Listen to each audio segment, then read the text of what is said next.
We are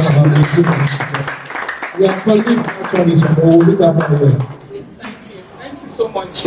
Brilliant. I feel like I don't know how to go after all these speakers. Like you, Perez, I don't know what to say after what you said. Well done. It's so inspiring. You know, one of the things that I have is, one of the paths on my purpose that I'm discovering recently is that I love Nigeria. And I have a lot of hope for Nigeria.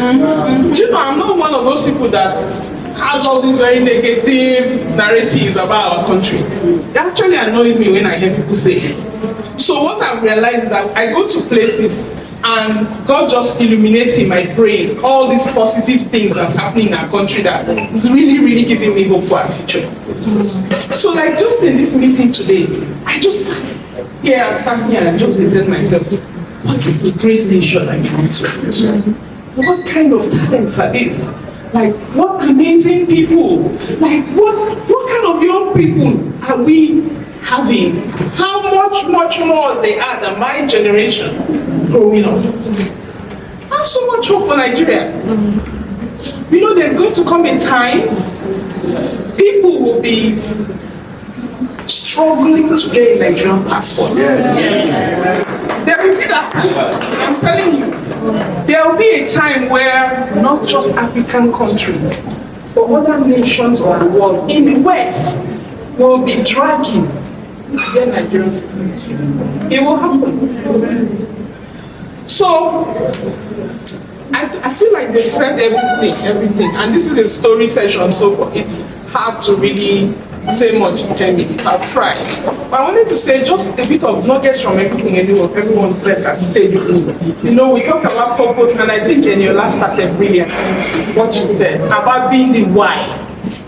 That's why you are designed to be on earth. Full stop. And my inspiration for that, I'm also a Christian. Ephesians 2:10 says that we are created as God's masterpiece for good works.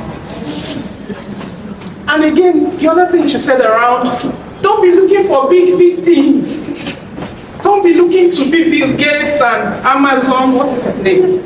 Amazon. Jeff Bezos, and don't be thinking that if you don't get to that height, you have not yet achieved purpose. Start by today, what she was saying, wake up in the morning and do the right thing. Be led and follow your Holy Ghost leading. That way, you are fulfilling purpose. But let me say one more thing about that also. Wherever you are at and whatever you are doing, do it with all your might. That's fulfilling purpose. If today, all I'm doing is I'm this person that is in between university and secondary school and looking at admission, and I've spent 1 year at home not really doing much, but I'm in my mom's house, I'm cooking, I'm cleaning, I'm meeting up with my friends. Do it with all your heart. Enjoy that season. See, the way to discover purpose is to do what you are doing now very well. Whatever you are doing right now, do it very well. In doing it, you will find out your purpose. You know why? And being a Christian, I have learned that God doesn't show you the full picture when He starts with you on the journey. He gives you a snippet. He will tell you, go to this season, you will get a good job, full stop. You're not there that job, they'll nearly kill you at it. But that they will nearly kill you will lead you to find out your purpose. It's always for a good reason. Do you know, like, have this positive mindset that this experience is for good. It will build character, it will help me see what more I need to do, I'll find my need. So in doing purpose, do the thing I'm doing today. Don't hate it. Do it with all your might. As you are doing it with all your might, you will find out that part that you love the most. You will find out the part you cannot stand. So you're being redirected, sort of. And you heard all the stories here today. Secondly, purpose is about, you find out the why, and it leads you to the what and how. Like she said about the button, I really love that illustration. Like, we're all your purpose is to create electricity or brighten up a room, and then one is a bulb, one is a lantern, Even with the bulb, there's this type, there's another type, and all of that. As you find out your why, it will lead you to the what and the how. Now, something that will keep you focused. And I'm going to say this because I think a lot of people lose track of it, is that how much time do you really have left on earth? I'm not being morbid. This is not me being like fear-mongering. It's because we all have a tight life. Have you ever been to a funeral and you heard them telling you the things that this person did in their lifetime? You are at a funeral, you are hearing what they are saying this person did, and it inspired you. Anyone has been there? I've been there several times. I went to a funeral while crying and everything, and they're reading the person's life story and said it to them. And I'm like, I want to be like this person when I die. Keep that at the back of your head. Your life is time. And I'm not saying you will live long, the number of your days will fulfill, with long life will satisfy you and show you salvation. Whether it is 100 or 120, it's time.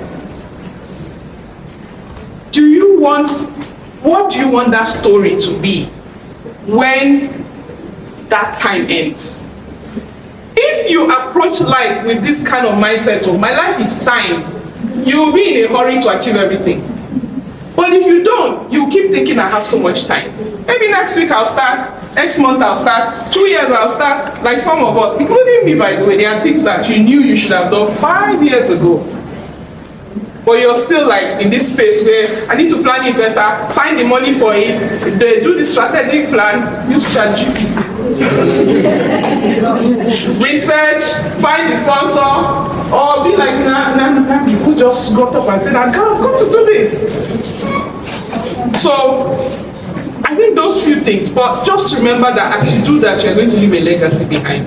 And let me tell you, it can be simply making clothes. And you leave a legacy in making clothes. It can be cleaning, and you leave a legacy in cleaning. It can be raising great children as a mother.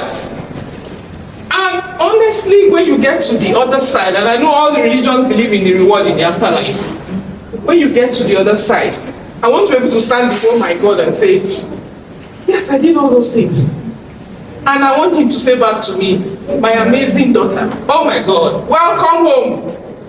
You've done all these things we said you will do, and I'm so proud of you. So that's what it ends up being. So your mindset has to be, I want to be able to leave a legacy behind, no matter what that, and honestly, don't be intimidated by people's big stories.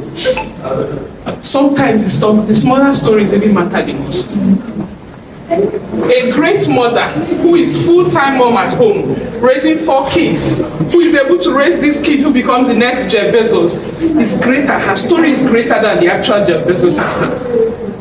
You cannot get my drift here. Yeah. A teacher who's able to raise these children that have so much potential and become all these great, like 50 people. Her story, her legacy is greater than those 50. So don't be moved by or intimidated by people's big stories. I'll tell you a little bit about my story. How I started working for children. I had a really, really rocky childhood. When I was much younger, I couldn't talk about it. Like, it was something I never used to like to talk about because it just made me unhappy. Before I was 10, my parents had separated. Before I was 10 years old. And I remember this day after my dad remarried, how I sat down in the corner of the room. I entered our kitchen. I think what happened to me that day, just realization for the first time that my parents were never ever getting back together. Because as a child, if your parents are, I don't know if you've been in a difficult, these days people may not experience that as much.